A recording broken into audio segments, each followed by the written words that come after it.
one. Let's see what is the Bible verse. Yes, this is the Bible verse.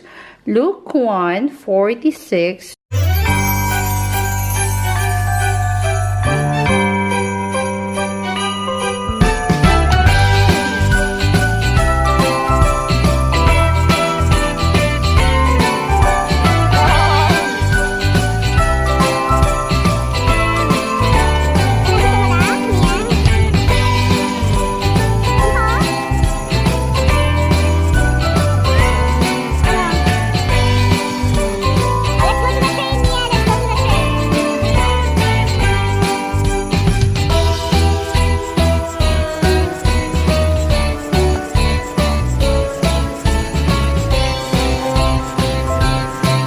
Uy, ang laki ng Christmas tree. Wow.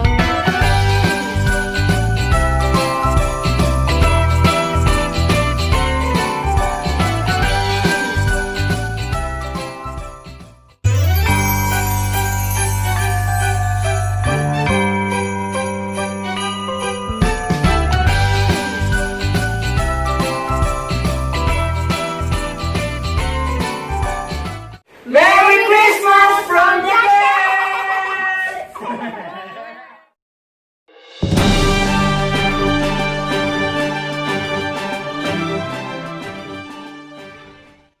These are shots or kuha to sa CCTV namin, sa bahay namin. Ayan guys, ito yung sa kabilang side. Sobrang lakas ng hangin. It all started around 11:30. And of course, what we can do is just pray. Ayan, I watch it kung anong ganap. And then I saw it in the CCTV. Tapos, ito naman, kuha sa tapat ng bahay namin. Nakita nyo yung mga hangin talaga. Sobra. Actually, may lumipad pa nga yata dyan na yero. Muntik pang matamaan yung mga kapitbahay. Anyways, ayan, may yero dyan sa tapat namin. Lilipad dyan mamaya. Yun lang po. Anyway, I prayed so hard that night kasi hindi lang sa family ko, sa mga tao sa Pilipinas. That we have to be strong and trust God.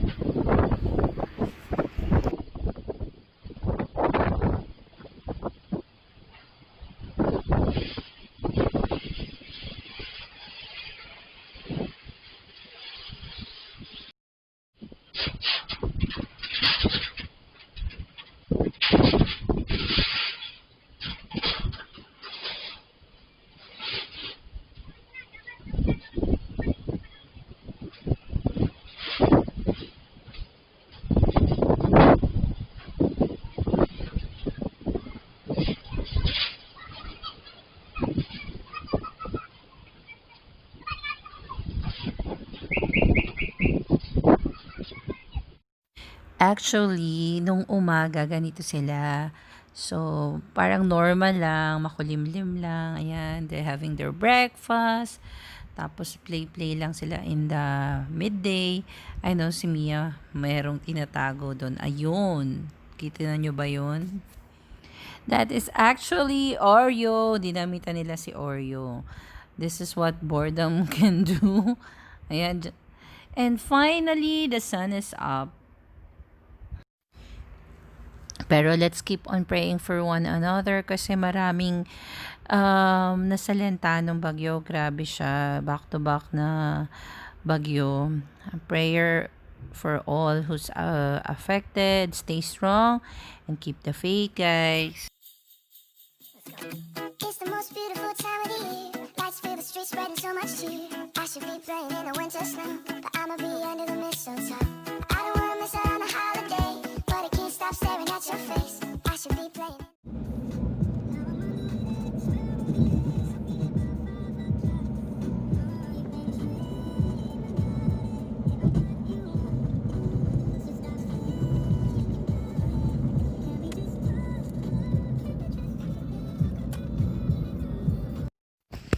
Well, on my second night shift, kumakain kami because to fight V. Kasi maraming mga umaaligid-aligid, guys. Make your fingers love the way they smell. To be your favorite jacket just so I could always be near.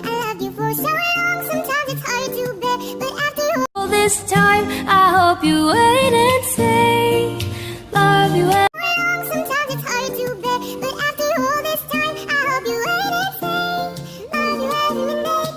We say goodbye, love you every day, but after all this time, I hope you wait and say, love you every day. We say goodbye.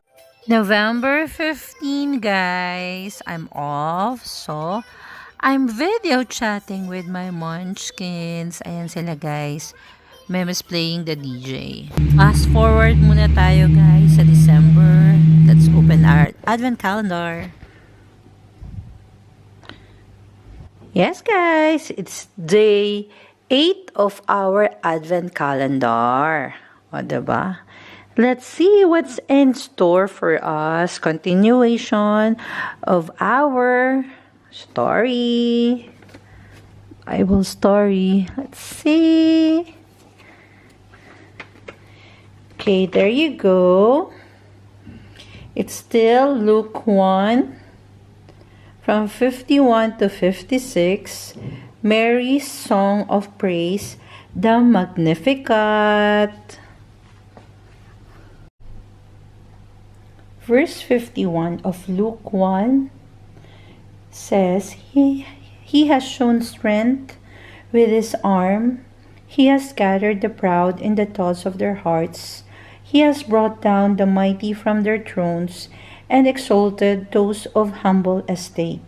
He has filled the hungry with good things, and the rich he has sent away empty. He has helped his servant Israel in remembrance of his mercy, as he spoke to our fathers, to Abraham, and to his offspring forever. And Mary remained with her about 3 months and returned to her home. That is Mary's Song of Praise, the Magnificat. As I always says, guys, this is the nativity or the birth of Jesus Christ story in the Bible. So we're just reading from the book of Luke. So, as I've said, we already received the greatest gift of all, right? So, you know what it is, right? I hope you know what it is, guys. This is the reason for this season. So, let's see what's inside the box. Inside the box, there you go.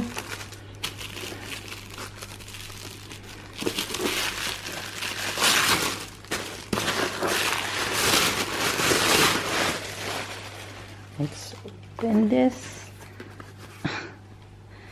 Yes, sunrise palettes.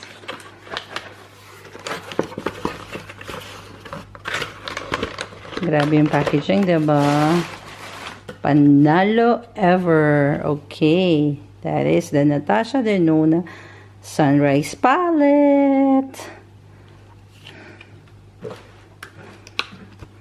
Bongga-bongga. Open na natin. Oh, grabe guys. So, packaging pa lang. Ganda na.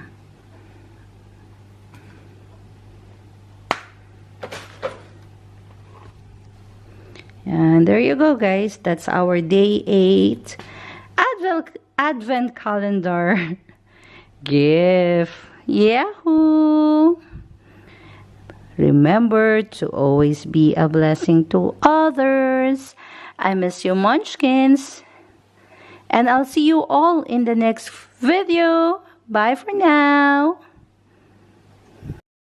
By the way, if you haven't subscribed to my channel, please click that subscribe button and the notification bell so you will know if I will have new upload. Follow me also on all my social medias and let's be friends. I'll see you on the next video. And remember to always be a blessing to others. I miss you, munchkins. It's the most beautiful time of the year. Lights fill the streets, spreading so much cheer.